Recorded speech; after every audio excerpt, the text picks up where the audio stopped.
अरे यार, कुछ भी सुनाई नहीं आ रहा। ये मानसी कहाँ रह गई? मुझे इन दोनों के बारे में जानना है। आखिर रितु और पंकज के बीच क्या चल रहा है, मुझे बस एक बार पता चल जाए। परेशान मत हो, मानसी आ गई है। अरे यार, मुझे कुछ भी सुनाई नहीं आ रहा है। ये पंकज और रितु आपस में क्या बातें कर रहे हैं? तू अपने लंबे कानों से सुन सकती है? प्लीज मेरा इतना काम कर दे। अच्छा रुक, अभी सुनती हूँ। ये थी मानसी, जो हर जगह अपने लंबे कानों की वजह से अपने कॉलेज और कॉलोनी में मशहूर थी। मानसी के कान लंबे थे, जिनसे वो दूर की बातें भी सुन लेती थी। पंकज और रितु का आपस में चक्कर चल रहा है। वो दोनों शाम को रेस्टोरेंट पर मिलने की बात कर रहे हैं। अरे रितु कुछ और भी कह रही है। चल छोड़ यार, अब तुझे क्या बताऊं। अरे बता ना, मेरे अंदर बहुत हिम्मत है सुनने की। मैंने इस रितु का बैंड ना बजा दिया तो मेरा नाम भी कोमल नहीं। बता बता, क्या बोल रही है? रितु ने कहा कि बहन जी टाइप दिखने वाली कोमल अगर उसके और पंकज के रिश्ते के बीच में आई तो उसकी खैर नहीं। क्या? रितु ने ऐसा कहा? अभी उसकी खबर लेती हूँ। मानसी, तेरे लंबे कानों की वजह से आज रितु और पंकज कोमल के हाथों से नहीं बच पाएंगे। अब इसमें मेरी क्या गलती है? लोग मेरी हेल्प मांगते हैं तो मैं कर देती हूँ। मैं खुद से थोड़ी किसी का बुरा चाहती हूँ। अब मेरे कान लंबे हैं, इनका कुछ तो फायदा उठाऊंगी। अच्छा मैं चलती हूँ, आज माँ के साथ बाजार जाना है, इसलिए कॉलेज से जल्दी जा रही हूँ। मानसी माँ के साथ बाजार जाती है और रास्ते में कॉलेज की बात अपनी माँ को बताती है। मानसी बेटा, ये बातें अभी तो ठीक है कि तुम किसी की मदद करने के बहाने सच्चाई सामने ले आती हो, पर अपना ध्यान भी रखा करो, तुम्हें कोई नुकसान ना हो। आगे तुम्हारी शादी होनी है। माँ, पहले शादी तो हो जाए, तब की तब देखी जाएगी। वैसे आप मुझे बाजार क्यों लेकर आई हैं? लड़का मिल गया है, इसीलिए तुझे बाजार लेकर आई हूँ, नई साड़ी दिलवाने के लिए। तेरे बाबूजी का कहना है कि लड़का बहुत बड़ा बिल्डर है, अपना मकान, गाड़ी, पैसा सब कुछ है। उन्हें एक सुशील और समझदार लड़की चाहिए, इसलिए उन्होंने तुम्हें पसंद किया है। इसका मतलब तुमने और बाबूजी ने मेरी फोटो भेज दी, पर मुझे लड़का नहीं दिखाया, तो मैं हाँ कैसे कर दूं? कल आ रहे हैं, आराम से देख लेना। जब तुझे लड़का पसंद होगा हम तभी हाँ करेंगे। लड़के वाले मानसी को देखने आते हैं। मानसी को लड़का पसंद आ जाता है और रिश्ते की हाँ हो जाती है। मानसी की शादी सार्थक नाम के लड़के से हो जाती है। बहू तो बहुत सुंदर है, पर कान कुछ ज्यादा लंबे नहीं हैं। आंटी जी बच कर रहना, भाभी की एक खासियत है, इनके लंबे कान दूर चल रही किसी की बुराइयां भी सुन लेते हैं। हाँ। प्रिया बेटी, ये क्या मजाक कर रही हो? जाओ शारदा आंटी के लिए शरबत लेकर आओ। ये प्रिया ने तो जाने अनजाने मेरे बारे में सच ही बोल दिया। अरे भाभी, मैं तो आंटी से मजाक कर रही थी, आपने मेरी बातों का बुरा तो नहीं माना ना? पर ये पड़ोस वाली शारदा आंटी ना बहुत चुगली करती हैं, इधर की उधर हमेशा। मानसी की शादी को कुछ दिन बीत चुके थे। ऐसी ही एक शाम, आज कितने दिनों बाद रेस्टोरेंट आना हुआ। थैंक यू भाभी, आपके आने के बाद सचमुच हमारे घर में रौनक आ गई है। पसंद भी तो मेरी है। तुम दोनों तो पहले मना कर रहे थे, कान लंबे हैं, अच्छी नहीं लगेगी। क्या ये दोनों मेरे बारे में ऐसा सोचते थे? जाओ, मैं आप दोनों से बात नहीं करूंगी। अरे वो तो पुरानी बात है, अब तो मैं तुम्हें बहुत पसंद करता हूँ, सच्ची। अच्छा बताओ, आज अपनी पसंद का क्या खाओगी? और भाभी, मैं तो सचमुच अपने फ्रेंड्स को भी यही कह रही थी कि मेरी भाभी जितनी सुंदर किसी की भी भाभी नहीं है। मैं तो इतना जानती हूँ, व्यक्ति अपने स्वभाव से अच्छा होता है, और मेरी बहू सूरत और सीरत दोनों में अव्वल है। भाभी, आप मशरूम टिक्का खाओगे या पनीर टिक्का? जो तुम्हें पसंद है वही मंगवा लो, मैं वही खा लूंगी। जब तक ऑर्डर आता है जरा मेरे साथ वॉशरूम चलो।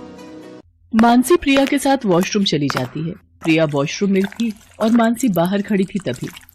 कल वाले जो मशरूम बचे हुए हैं वही बना रहा है ना, क्योंकि हमें आज वाली ताजी सब्जियों का इस्तेमाल नहीं करना है। कितने सालों से इस रेस्टोरेंट में काम कर रहे हैं, आज तक किसी को कोई खबर हुई है क्या? नहीं ना।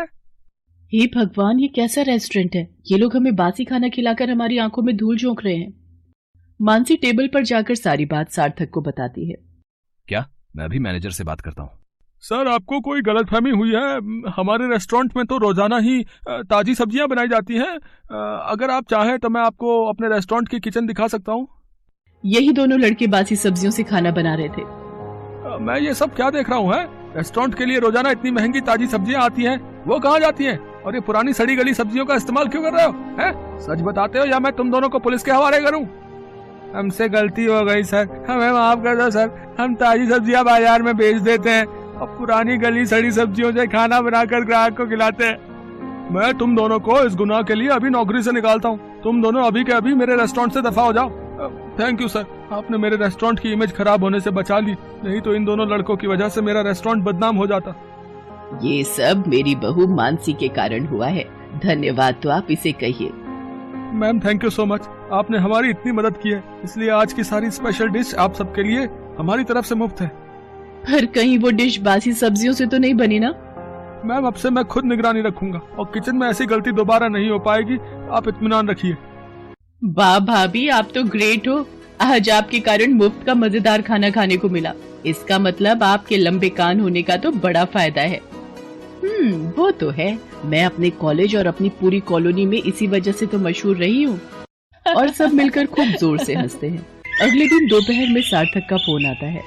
मानसी, मैं घर पर अपनी एक फाइल भूल गया हूँ और यहाँ साइट पर कोई है भी नहीं जिसके हाथ से मंगवा लूँ। क्या तुम मुझे फाइल पकड़ा कर जा सकती हो क्या? ठीक है सार्थक, मैं अभी फाइल लेकर पहुँचती हूँ। मानसी फाइल लेकर सार्थक के पास पहुँचती है, पर सार्थक उस वक्त वहाँ नहीं था। सार्थक, तुम कहाँ हो? मैं यहाँ पहुँच चुकी हूँ। अब तुम 10-15 मिनट वहीं नीचे ऑफिस में बैठो, मैं पहुँचता हूँ। अरे ये तो नीरज है, इसे तो सार्थक ने मुझे बताया था इसके लापरवाह स्वभाव के कारण नौकरी से निकाल दिया था, पर ये उस आदमी के साथ क्या बातें कर रहा है, मुझे कान लगाकर सुनना होगा। देखो, तुम्हें ये बिल्डिंग बनाने के लिए सबसे घटिया मटेरियल यूज करना होगा, ताकि कुछ दिनों में ही बिल्डिंग गिरकर मलबे में बदल जाए और सारा इल्जाम उस सार्थक पर आ जाए जिसने मुझे नौकरी से निकलवाने की हिम्मत की थी। आप चिंता मत करो, मैं सब काम संभाल लूंगा, बस आप मेरे पैसे तैयार रखना, ठीक है? इससे पहले कि कोई मुझे देखे, मैं यहाँ से जा रहा हूँ। कितना बेईमान इंसान है ये नीरज, अभी भी बाज नहीं आया। ये तो भगवान का शुक्र है कि इनकी बातें मैंने सुन ली। अभी सार्थक को सारी बातें बताती हूँ, अब तुम दोनों की खैर नहीं। क्या हुआ मानसी, तुमने मुझे अचानक फोन करके क्यों बुलाया? मैं थोड़ी देर में ही आ रहा था। ये देखो सार्थक, मैंने अपने फोन में वीडियो बनाई है, इस वीडियो को ध्यान से देखो। ये नीरज जिसे तुमने नौकरी से निकाल दिया था, वो नीरज तुम्हारी बिल्डिंग में काम करने वाले वर्कर के साथ क्या बातें कर रहा है। नीरज इतना घटिया इंसान निकलेगा, ये मैंने कभी नहीं सोचा था। मानसी, तुम चिंता मत करो, मैं इस वीडियो को पुलिस को दिखाकर इन दोनों को पुलिस के हवाले कर दूंगा। सार्थक पुलिस को वो वीडियो दिखाता है और बेईमान नीरज के साथ उस बेईमान वर्कर दोनों को पुलिस पकड़कर ले जाती है। मानसी, तुम नहीं जानती हो, तुमने अनजाने में मेरे हाथों कितना बड़ा गुनाह होने से मुझे बचा लिया। Thank you so much. पर तुम्हें इतनी दूर से बात करते हुए नीरज और वर्कर की आवाज सुनाई कैसे दी? सार्थक, शायद तुम मेरे लंबे कान भूल गए। मेरे लंबे कान दूर की बातें भी साफ साफ सुन लेते हैं। सार्थक मानसी को लेकर घर पहुंचता है और सारी बात माँ और प्रिया को बताता है। इस बात से वो दोनों भी बहुत खुश होती हैं। मेरी बहू लाखों में एक है।